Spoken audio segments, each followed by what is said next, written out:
Aloha friends! We are going to show you how to make Boston cream protein sparing donuts that are super duper easy and super duper delicious. So check it out. So to make the protein sparing Boston cream donuts is quite easy. What we're going to do is start with 6 eggs, and I'm going to put the whites into a large bowl. You do not need a stand mixer for this. I'm gonna put the yolks into another bowl, and that's gonna make our custard. We're gonna use that to make our custard. And this is a great recipe that can be, for protein sparing, I like to stay totally dairy free. And the custard is even dairy free, but we don't want shells in there. So the whites are in here. And thanks to everybody who sent well wishes about my eye surgery. It went very well. I'm getting the right eye done on next week. They only do one eye at a time for the inserts, the lens insert.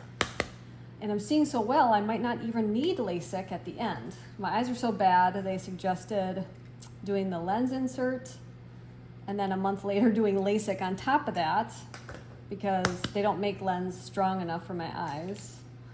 So it's just so freeing to be able to see in the morning, and even with one eye, it's awesome. So 6 eggs separated, check. And my oven's on to 325 degrees Fahrenheit. And there we go. Now, what I'm going to add into this bowl is 1/3 cup of allulose. There we go. And we're going to add our dried egg whites. It's just dried egg whites. You can make it yourself if you want to. And then we're going to use my favorite Further Foods gelatin. We're going to use a tablespoon of that, and it's going to make the donuts nice and chewy. Okay, so we're going to sift that in.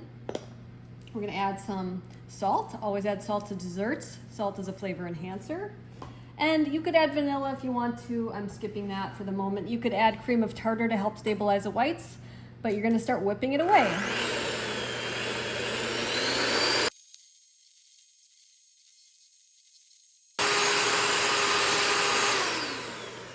So, once you have very stiff peaks, I want to get some of this off here.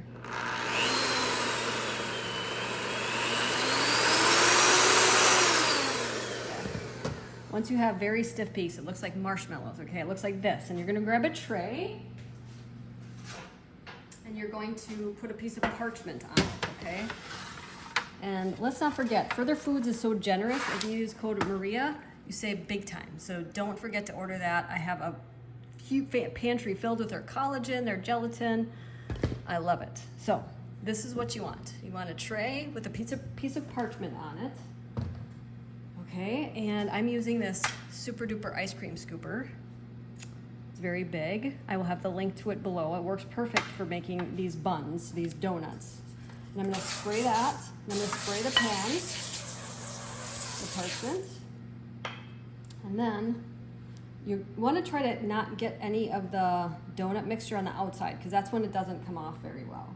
So try to just have it on the inside, and you have these beautiful mounds of donuts. Healthy donuts, protein sparing donuts. Okay, there we go. There we go. And depending on how full you make your ice cream scooper, depends on how many you'll get out of here. But I can get one more, I bet. Let me get a spatula here. And I bet I could get one more.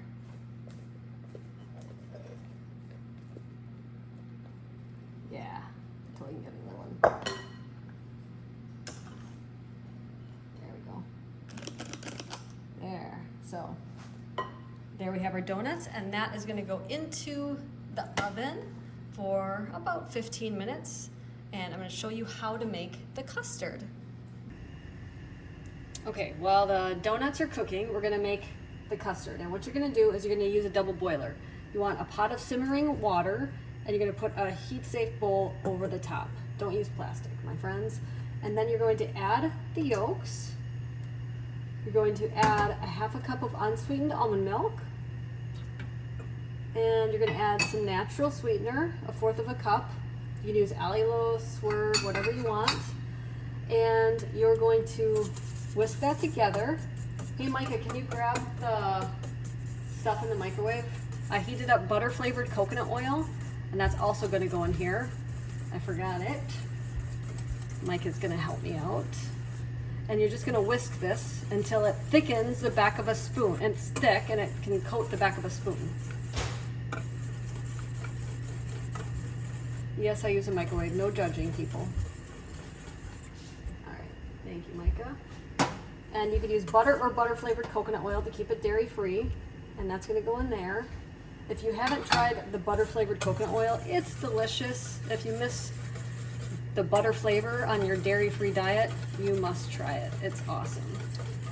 So this is just going to take a while. Do not walk away from it, because then you'll end up with like curdled custard rather than a nice smooth custard.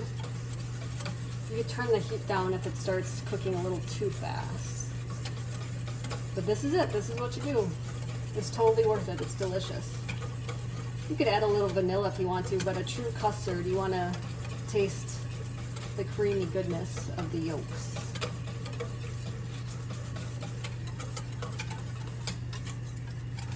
And thank you to all of you who said that you love the Africa videos and photos. That was pretty spectacular, the safari. We'll be posting more videos. We're having someone professionally doing all of the putting them together and stuff. It's we just saw like the preview. It's amazing. So we'll see that too. A lot of people ask me what my favorite was, and it's hard to pick a favorite. We were in Rwanda, which was where we saw the gorillas. We were in, it was beautiful. It was cold there, which is interesting. And then we went to next we went to Zimbabwe, which was very, very hot. And we saw Victoria Falls, and we went on a few game drives. They didn't have a lot of animals there, but Victoria Falls was beautiful. And then we went to Botswana, which that might have been my favorite just because the place we stayed at was really spectacular. Our housekeeper sang to us when we arrived into the room, and everybody knew who you were and your name, and I got to cook in the kitchen there. I actually cooked in Rwanda too. That was really awesome. In Zimbabwe, the food was so good I didn't even want to go in the kitchen to cook because he was just awesome. Shane, we gave him a big tip because he cooked amazingly for us. And then we went to Kenya, and that's where we saw the most animals, but it wasn't very private. It was in a national park, and so whenever you did see we saw the black rhino, which was awesome, but whenever you would see a cool animal like that, there's like 50 vehicles around you, where in Botswana, we were on the hotel we stayed at owned, 600 acres or something, and so there was only us on the property, which was really spectacular. And we would have, we had a dinner out in the game, during the game drive, which was awesome, and a breakfast, which was neat. Those are awesome. But it's hard to pick a favorite because they are all super cool. I'm gonna turn this back up. I turned it down. So this is what you do. You just keep whisking it, and whisking it, and whisk it. It'll thicken up.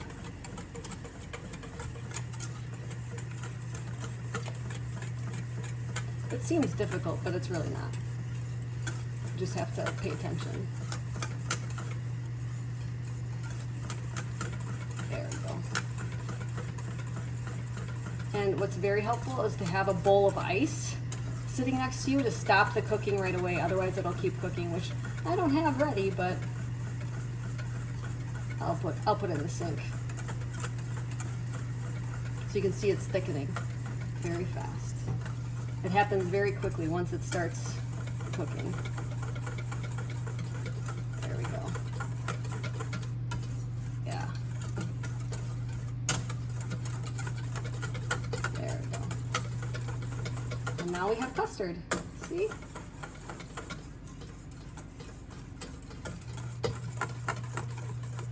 All right, so that's the custard, and we're gonna get the chocolate coating ready. So to make the chocolate coating, I'm doing it an easy way, and I'm using the good chocolate, which is a sugar-free chocolate that doesn't have any harmful like inulin fiber or chicory rot. Be careful of those so-called keto bars with all of those things. And I'm gonna chop this fine. All right. I'll have the link to this below too. And then I'm gonna put this into a bowl with some unsweetened almond milk to thin it out. And that's what I'm gonna dip my chocolate in. So chop, chop, chop, chop, chop. And right now my son is eating my Italian chili. If you haven't made my Italian chili, you should make it. It's super easy. It's like 3 ingredients. So chop, chop, chop. Chocolate is very temperamental when you heat it, so you want to be very gentle when you heat it, and the smaller you make the pieces, the better it will melt. If you have really big pieces, it won't melt so great. So this is going to go into a bowl, and then we're going to add the unsweetened almond milk here. And then I'm gonna heat that in the microwave, and I'll catch you back in a little bit. So now I heated this up, and then you just start mixing it, mixing it, mixing it, and you're gonna get a nice thick glaze that you can put over your donuts. And if you're missing donuts, you're gonna love these. These are delicious. Packed with protein, a great way to get your protein in. So that is going to be our chocolate glaze. And now we're going to assemble them. Hey Kaki, can you come here? I'm gonna have you stir this. Okay, let's get everything ready here. So here, you can see the donuts, they're getting nice and dark and brown. Do not take them out too early, otherwise they will fall flat. And you don't want that to happen. See how they're nice and puffy? Don't underbake them. All right, so we have our donuts, we have the chocolate glaze, and we have the custard filling. And I don't have a piping bag, but I have a Ziploc, and that's what I'm gonna use here. If you let it cool completely, it will get very, very thick, but I just wanna show you how to make it. So it's not completely cool yet, but you're gonna put it into a piping bag or a corner of a Ziploc, and then you're going to cut a hole in the corner. Before I do that, I'm gonna get a donut ready here. And what I'm gonna do is, let's see, we have to get a knife. All right. We're gonna grab a donut, and we're gonna make a hole with a knife and kind of cut the inside so you have a place for the custard to go in the middle. Kind of form it that. And then you're gonna cut the hole and use this to squirt the filling in so it's completely full. And then you're gonna take your donut and dunk it into the chocolate glaze, and ta-da! You have a Boston cream donut. So, not so hard. I made them in minutes, right people? What, 10 minutes total? That's with whipping the whites and everything. The hardest part is waiting for the custard to cool, obviously, because I didn't wait. And just fill that up. Put a hole in the bottom of that one. And dunk it. And you have donuts. So, I highly suggest making these. They're delicious. And I'm gonna keep filling them until they're done. And there you have it. This is how you make Boston cream donuts that are protein sparing, packed with protein, super delicious. Kai, tell us how delicious they are. It's still ooey and gooey and melty. That good, huh, Kai? And don't forget, order further food and use code Maria to save. And what do you want to tell people? Cook with your kids. Cook with your kids and share this video with your friends, right, Kai? Craig? Yes. Mahalo. If you want to change your life like I've changed mine with food, I would be honored to help you. Many of you don't know that I was twice my size. I had acid reflux. I had PCOS, which is polycystic ovarian syndrome. I had depression. I had IBS, which is irritable bowel syndrome. And food changed my life. And not only did that happen, I get to eat good food, right? Good food. So if you want to eat good food, I have perfected meal plans made by me, and personal help with supplements or modifications, if you have Hashimoto's, if you have Graves, if you have IBS, if you have PCOS, contact me. I would be honored to help you. You can go to keto-adapted.com and find a lot of different options there for personalized help, or message me by commenting below on this YouTube video, or you can check me out at mariamindbodyhealth.com. Mahalo.